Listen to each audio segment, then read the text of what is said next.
Hey guys, I'm in Paris right now with Vatic Esports as they play through the World Championship April qualifier to try to go for a golden ticket. It's phase 2 of the competition where they narrow the playing field from 128 teams down to 8. Vatic has survived day 1. In their first war, they came out swinging.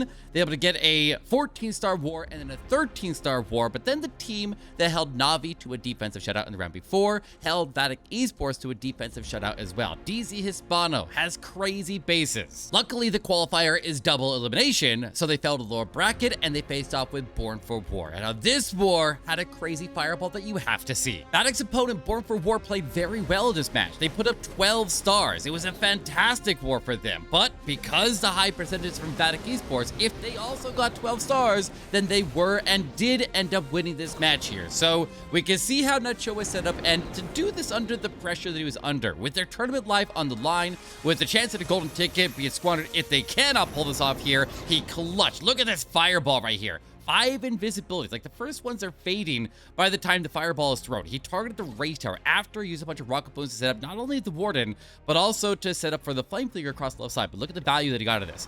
But it gets more crazy from here, because this was just the start of his genius. So he starts to trim out the collectors on the outside of the base there with sneaky goblins because they're invisible. We got the defensive mini prince and the king right there. So we're trying to get the last little bit of damage on the town hall. The ward is not going to go for it. The flame figure is not going to go for it.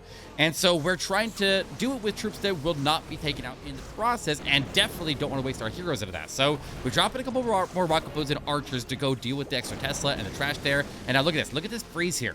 Freezing not only the town hall, but also the minion prince. So that way the rocket balloons can target the town hall without anything be able to fight back, except for traps. He ends up having a bunch of black air bombs go off, but he does have enough. And even with the traps there, he's able to get the town hall finished off. And now the warden will run the right flank of the base there. The flame flinger is that he met with the king and the queen. We'll pop it into fast speed here until we get to the next really interesting part of this attack here, because the earthquake that he didn't use, he could have used it potentially on the town hall as a backup, but he still has a spare one here. So the king and the queen drop across the top of the base there.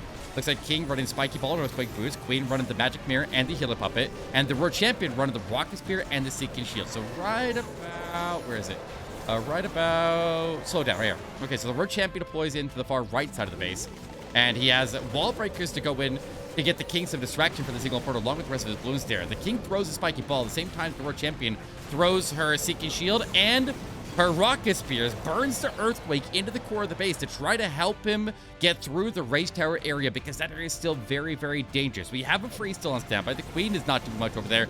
She's getting attacked by furnaces and ice golems. She's taking a lot of heat there. The warden goes down to this point here. So it's up to the world champion to clutch it. World champion throwing rocket spears in. The king providing some tanking while he's under Phoenix for a little bit there. And then the Sneezy steps in to get the assist. The queen finally arrives to get the assistance. And then everything else is swag. Look at all the swag right here. Not only clutch, but style and overkill. With that clutch win, Vatic Esports advanced in the lower bracket, but they only have 1 life remaining, and they still have to go through 4 more wars to make it to phase 3, and they have to do it undefeated.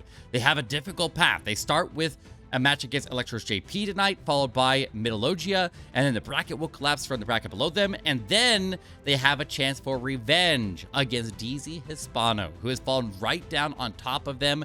And if they can win those 4 matches, they'll make it to top 8, and they'll continue to play for a golden ticket. But I got a chance to sit down with the team and see how they're feeling. Let's go take a look.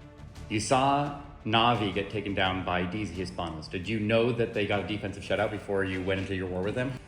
Before this match, we faced them also in a warm-up, and we know that their base were very strong against roots attack and classic normal attack in this meta, and they avoid a big fireball value on their base, so it's a good strategy that we know well how to play this, and we try to do some different approaches, but he didn't work on this match, so maybe we can win against them tonight. We know 3 of your opponents tonight are going to be 𝒑𝒓𝒊𝒍, 𝒑𝒊𝒊𝒍, and then you have to face off with 𝑑𝒂𝒓𝒊𝒍 again. Every team have a good potential, so I hope we don't lose before. But yeah, they have very strong bases, probably not the best offense, 𝒑𝒂𝒓𝒊𝒍, but with their bases, I think they can beat anyone. So we will continue to plan on the basis of yesterday. Maybe they can put again, let's see. And we will try our best. Does it help you play better to be in person with the team? Yeah, especially for me, because when I'm playing from my house, I'm watching stream, I'm doing other things, I'm cooking at the same time, so I'm Just saving, distracted. I'm saving fireball in the grass, so now I'm playing better and I'm fully focused, so yeah, it helped a lot. But we're really hoping that bringing all the players out here to Paris for Vatic Bootcamp is a mix so they bring their A game tonight. They need 4 wins, no losses. That's how they make it a phase 3. So we'll be cheering them on the live stream. Come hang out for the live streams. They're going to be a great time. There's going to be a ton of them covering all the different matches. And hopefully we can see Vatic make it through. So thanks for watching. We'll see you in the next one.